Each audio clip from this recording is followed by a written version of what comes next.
You may notice some more firepower at the state capitol building. DPS troopers will now be patrolling the grounds with semi-automatic rifles. This all stems primarily from what happened back in January when this man, Fausto Cardenas, was charged with firing a gun on the steps of the state capitol. KXAN's Chris Sadeghi live there with more on the new visible show of force. Chris? Well, Robert, troopers have always had these rifles, just not in plain view of everybody inside and outside of the Capitol. Now, the attorney for Fausto Cardenas says if this is in response to the incident back in January, it may be an overreaction. There's a lot to see and photograph inside the Texas Capitol, but getting inside isn't the walk in the park it used to be.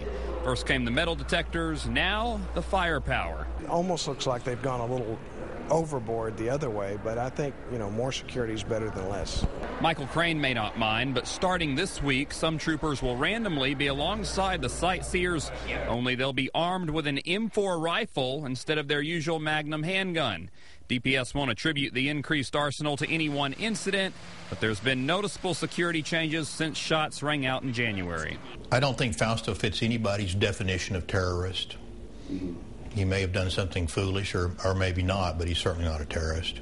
Fausto Cardenas is the man charged with opening fire. His attorney, Stephen Orr, says the security did their job that day, and if they want to carry big guns at the Capitol, it shouldn't be because of anything Cardenas did. I don't think that the increased security at the Capitol is necessary based on anything that Fausto is alleged to have done. They handled him perfectly with what they had available when he was there. Now, that day, troopers with rifles could be seen because there was an emergency. Now they'll be there randomly.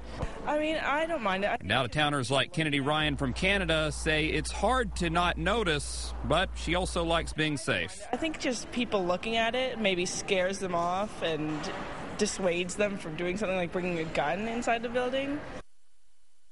And DPS says right now it's just random patrols, but we'll likely see more of the rifles in the coming months. As for Cardenas, he was in court today to name his new attorney. He'll be back in court before the judge on September 20th. We're live downtown. Chris Sadeghi, KXAN, Austin News.